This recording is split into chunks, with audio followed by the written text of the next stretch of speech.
নমস্কার। আজকের গল্প পাঠ রহস্য গোয়েন্দা গল্প অলৌকিক। লেখক হেমেন্দ্র কুমার রায়। গল্প পাঠে রুনার সংগ্রহ থেকে আমি রুনা মুখার্জি। শুনুন গল্পটি। ইন্সপেক্টর সুন্দরবাবু নতুন নতুন খাবারের দিকে বরাবরই তার প্রচণ্ড লোভ। আজ বৈকালি চায়ের আসরে পদার্পণ করেই বলে উঠলেন, জয়ন্ত, ওবেলা কি বলেছিলে মনে আছে তো? জয়ন্ত হেসে বললে, মনে না থাকে তো মনে করিয়ে দিন। নতুন খাবার খাওয়াবে বলেছিলে। ও, এই কথা। খাবার তো প্রস্তুত। খাবারের নাম তো শুনতে পাই না। মাছের প্যাটি আর অ্যাসপ্যারাগাস অমলেট রেঁধেছে কে? আমাদের মধু আবার কে? মধু একটা জিনিয়াস। আনতে বলো, আনতে বলো। চা পর্ব শেষ হলো যথাসময়ে। অনেকগুলো প্যাটি আর অমলেট উড়িয়ে সুন্দরবাবু আনন্দ আর ধরে না। পরিতৃপ্ত ভুঁড়ির ওপর সস্নেহে হাত বুলোতে বুলোতে তিনি বললেন, মনের মতো পানাহারের মতো সুখ দুনিয়ায় আর কিছু নেই। কি বলো মানিক? মানিক বললে, কিন্তু অত সুখের ভিতরেও কি একটা ট্র্যাজেডি নেই? কীরকম কীরকম? খেলেই খাবার ফুরিয়ে যায়। তা যা বলেছ। আবার অনেক সময় খাবার ফুরোবার আগেই পেট ভরে যায়। হ্যাঁ ভায়া, ওটা আবার খাবার ফুরোনোর চেয়েও দুঃখজনক ব্যাপার। খাবার আছে, পেট কিন্তু গ্রহণ করতে নারাজ। অসহনীয় দুঃখ। ঠিক এমন সময় একটা লোক ঘরের ভিতর প্রবেশ করল। তাকে দেখেই জয়ন্ত বলে উঠল, আরে আরে হরেন যে, এসো ভাই, বসো বসো। সুন্দরবাবু, হরেন হচ্ছে আমার আর মানিকের বাল্যবন্ধু। মানিক বললে, হরেন, ইনি হচ্ছেন সুন্দরবাবু, বিখ্যাত পুলিশ ইন্সপেক্টর আর প্রখ্যাত ঔদরিক। ঔদরিক মানিকই মানিক, শুধলেন সুন্দরবাবু। ঔদরিক অর্থাৎ উদয় পরায়ণ, অর্থাৎ পেটুক। বেশ ভাই বেশ, যা খুশি বলো। তোমার কথায় রাগ করে আজকের এমন খাওয়ার আনন্দটা মাটি করব না। জয়ন্ত বললে, তারপর হরেন, তুমি কি এখন কলকাতাতেই আছো? না না না, কাল এসেছি, আজই দেশে ফিরব। কিন্তু যাবার আগে তোমাদের একটা খবর দিয়ে যেতে চাই। কীরকম খবর? যেরকম খবর তোমরা ভালোবাসো। কোনো অসাধারণ ঘটনা? তাই? তাহলে আমরা প্রস্তুত। সম্প্রতি অসাধারণ ঘটনার অভাবে আমরা কিঞ্চিত ম্রিয়মাণ হয়ে আছি। ঝাড়ো তোমার খবরের ঝুলি। হরেন বললে, সুন্দরবাবু, জয়ন্ত আর মানিক আমাদের দেশে গিয়েছে, কিন্তু আপনার কাছে আগে তার কিছু পরিচয় দেওয়া দরকার। আমাদের দেশ হচ্ছে একটা ছোট শহর, কলকাতা থেকে 30 মাইল দূরে। সেখানে 15-16 হাজার লোকের বাস। অনেক ডেলি প্যাসেঞ্জার কলকাতার চাকরি করতে আসেন। তাদের মধ্যে কয়েকজন বড় অফিসারও আছেন। স্টেশন থেকে শহরের দূরত্ব প্রায় 1.5 মাইল। এই পথটা বেশিরভাগ লোকই পায়ে হেঁটে পার হয়। যাদের সঙ্গতি আছে তারা ছ্যাঁকড়া গাড়ি কিংবা সাইকেল রিকশার সাহায্য নেয়। মাসখানেক আগে, অর্থাৎ গেল মাসের প্রথম দিকে, সুরথবাবু আর অবিনাশ বাবু সাইকেল রিকশায় চড়ে স্টেশন থেকে বাড়ির দিকে ফিরছিলেন। তারা দুজনেই বড় অফিসার। একজন মাহিনা পান 1000 টাকা, আরেকজন 800 টাকা। সেদিনই তারা মাহিনা পেয়েছিলেন। স্টেশন থেকে মাইলখানেক পথ এগিয়ে এসে একটা জঙ্গলের কাছে তারা দেখতে পেলেন আজব এক মূর্তি। তখন রাত হয়েছে, আকাশে ছিল সামান্য একটু চাঁদের আলো। স্পষ্ট করে কিছুই চোখে পড়ে না, তবুও বোঝা গেল মূর্তিটা অসম্ভব ঢ্যাঙা, মাথায় অন্তত 9 ফুটের কম উঁচু হবে না। প্রথমে তাকে মনে হয়েছিল সেটা কোনো নারীর মূর্তি, কারণ তার দেহের নিচের দিকে ছিল ঘাগরার মতো কাপড়। কিন্তু তার কাছে গিয়ে বোঝা গেল সে নারী নয়, পুরুষ। ভীষণ কালো মুখখানা সম্পূর্ণ অমানুষিক। তার হাতে ছিল লাঠির বদলে লম্বা একগাছা বাঁশ। পথের ঠিক মাঝখানে একেবারে নিশ্চল হয়ে সে দাঁড়িয়েছিল। রিকশাখানার কাছে গিয়ে তাকে পাশ কাটিয়ে যাবার চেষ্টা করতেই সে বিষম চিৎকার করে ধমকে বলে, এই ওল্ল, গাড়ি থামা, থামা। তারপরেই সে রিভলভার বার করে ঘোড়া টিপে দিলে। দ্রুম করে শব্দ হওয়ার সঙ্গে সঙ্গেই রিকশার চালক গাড়ি ফেলে পলায়ন করলে। সুরথবাবু আর অবিনাশবাবুও গাড়ি থেকে নেমে পড়বার উপক্রম করতেই মূর্তিটা তাদের দিকে রিভলভার তুলে কর্কশ্বরে বললে, যদি প্রাণে বাঁচতে চাও, সঙ্গে যা আছে সব রিকশার ওপর রেখে এখান থেকে এখনই সরে পাও। তাঁরা প্রাণে বাঁচতে চাইলেন। ভয়ে কাঁপতে কাঁপতে সঙ্গের সমস্ত টাকা, হাতঘড়ি, আংটি, এমনকি ফাউন্টেন পেনটা পর্যন্ত সেইখানে ফেলে রেখে তাড়াতাড়ি চম্পট দিলেন। পরে পুলিশ এসে ঘটনাস্থলে রিকশার পাশে কুড়িয়ে পেল কেবল সেই লম্বা বাঁশটাকে। প্রথম ঘটনার 7 দিন পরে ঘটে দ্বিতীয় ঘটনা। মৃণালবাবু আমাদের দেশেরই লোক। মেয়ের বিয়ের জন্য তিনি কলকাতায় গয়না গড়াতে দিয়েছিলেন। ঘটনার দিন সন্ধ্যার সময় ট্রেন থেকে নেমে 5,000 টাকার গহনা নিয়ে পদব্রজেই আসছিলেন।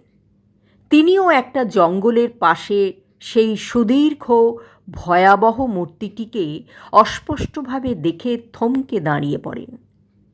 সেদিন কতকটা স্পষ্ট চাঁদের আলো ছিল বটে, কিন্তু জঙ্গলের ছায়া ঘেঁষে মূর্তিটা এমনভাবে দাঁড়িয়েছিল যে ভালো করে কিছু দেখবার জো ছিল না। সেদিনও মূর্তিটা রিভলভার ছুঁড়ে ভয় দেখিয়ে মৃণালবাবুর গহনাগুলো কেড়ে নিয়ে তাকে তাড়িয়ে দেয়। সেবারেও পরের ঘটনাস্থলে গিয়ে পাওয়া যায় কেবল একগাছা লম্বা বাঁশ। এইবারে তৃতীয় ঘটনা। শশীপদ আমার প্রতিবেশী। কলকাতার বড়বাজারে তার কাপড়ের দোকান। ফি শনিবারে সে দেশে আসে, গেল শনিবারেও এসেছিল। তখন সন্ধ্যা উতরে গিয়েছিল, কিন্তু চাঁদ ওঠেনি। স্টেশন থেকে শহরে আসতে আসতে পথের একটা মোড় ফিরেই শশীবাবু সভয়ে দেখতে পায় সেই অসম্ভব ঢ্যাঙা বিভৎস মূর্তিটাকে। মানে ভালো করে সে কিছু দেখতেই পায়নি, কেবল এইটুকু বুঝেছিল যে মূর্তিটা সহজ মানুষের চেয়ে 2 গুণ উঁচু। সেদিনও সে রিভলভার ছুঁড়ে শশীপদর কাছ থেকে 7,000 টাকা হস্তগত করে। শশীপদ দৌড়ে একটা জঙ্গলের ভেতরে ঢুকে পড়ে। তারপর সেইখানে বসেই শুনতে পায় খাটাখাট খাটাখাট করে কিসের শব্দ। ক্রমেই দূরে গিয়ে সে শব্দ মিলিয়ে যায়। শশীপদ ভয়ে সারা রাত বসেছিল জঙ্গলের ভেতরেই। সকালে বাইরে এসে পথের ওপরে দেখতে পায় গাছা বাঁশ। জয়ন্ত, এই তো ব্যাপার। পরপর 3-3টে অদ্ভুত ঘটনা ঘটায় আমাদের শহর রীতিমতো আতঙ্কগ্রস্ত হয়ে উঠেছে। সন্ধ্যার পর দলে খুব ভারী না হলে পথিকরা স্টেশন থেকে ও পথ দিয়ে শহরে আসতে চায় না। অনেকেই মূর্তিটাকে অলৌকিক বলে ধরে নিয়েছে। এখন তোমার মত কি? জয়ন্ত স্তব্ধ হয়ে বসে রইল কয়েক মিনিট। তারপর ধীরে ধীরে বললে, ঘটনাগুলোর মধ্যে কি কি লক্ষ্য করবার আছে তা দেখো। বাংলাদেশে 9 ফুট উঁচু মানুষ থাকলে এতদিনে সে সুবিখ্যাত হয়ে পড়ত। সুতরাং অনুমান করা যেতে পারে অপরাধী 9 ফুট উঁচু নয়। সে দেহের নিচের দিকটা ঘাগরায় বা ঘেরাটোপে ঢেকে রাখে কেন? তার মুখ অমানুষিক বলে মনে হয় কেন? কেন সে একটা লম্বা বাঁশ হাতে করে দাঁড়িয়ে থাকে, আবার বাঁশটাকে ঘটনাস্থলে ফেলে রেখে যায় কেন? কেন সে প্রত্যেকবারেই চেষ্টা করে তার চেহারা কেউ যেন স্পষ্ট করে দেখতে না পায়? কেন? শশীপদ শুনেছে খটাখট খটাখট করে শব্দটা ক্রমেই দূরে চলে যাচ্ছে। কিসের শব্দ? সুন্দরবাবু বললেন, তুমি কিছু অনুমান করতে পারছো? কিছু কিছু পারছি বই কি। হরেন, ওই 3টে ঘটনায় যাদের টাকা খোয়া গিয়েছে তারা কি শহরের বিভিন্ন পল্লীর লোক? না, তারা সকলেই প্রায় এক পাড়াতেই বাস করেন। তবে তোমাদের পাড়ায় বা পাড়ার কাছাকাছি কোথাও বাস করে সেই অপরাধী। কেমন করে জানলে?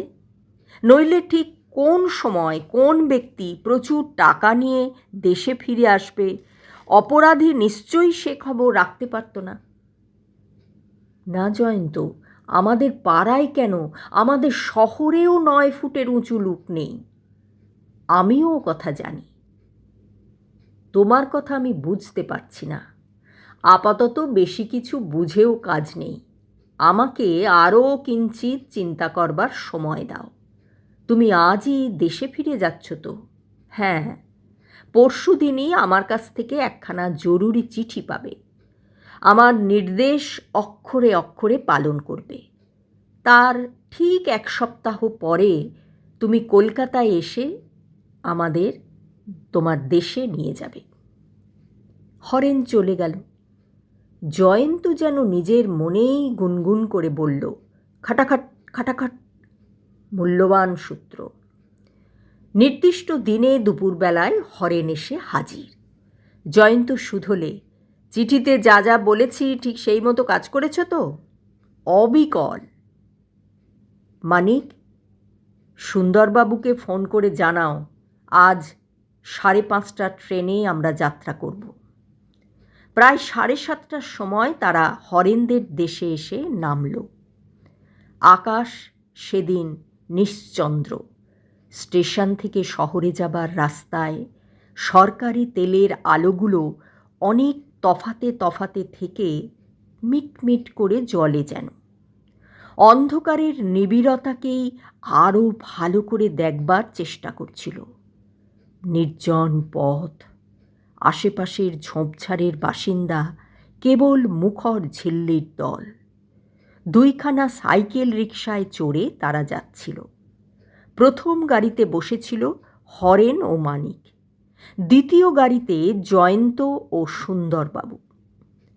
সুন্দরবাবু বললেন, তুমি কি যে বুঝছো তা তুমিই জানো। আমি তো ছাই এ ব্যাপারটা লেজামুড়ো কিছুই ধরতে পারিনি। জয়ন্ত বললে, ঘটনাগুলো আমিও শুনেছি, আপনিও শুনেছেন। তারপর প্রধান প্রধান সূত্রের দিকে আপনার দৃষ্টি আকর্ষণ করতেও ছাড়িনি। মাথা খাটালে আপনিও অনেকখানি আন্দাজ করতে পারতেন। মস্তক যথেষ্ট ঘর্মাক্ত করবার চেষ্টা করেছি ভায়া, কিন্তু খানিকটা ধোঁয়া, তাও গাঁজার ধোঁয়া ছাড়া আর কিছুই দেখতে পাইনি। মুটেরাও মস্তককে যথেষ্ট ঘর্মাক্ত করে, কিন্তু তারা উপলব্ধি করে কতটুকু? সুন্দরবাবু, আমি আপনাকে মস্তক ঘর্মাক্ত করতে বলছি না, মস্তিষ্ক ব্যবহার করতে বলছি। একটা শক্ত রকম গালাগালি দিলে বটে, কিন্তু তোমার কি বিশ্বাস আজকেই তুমি এই মামলাটার কিনারা করতে পারবে?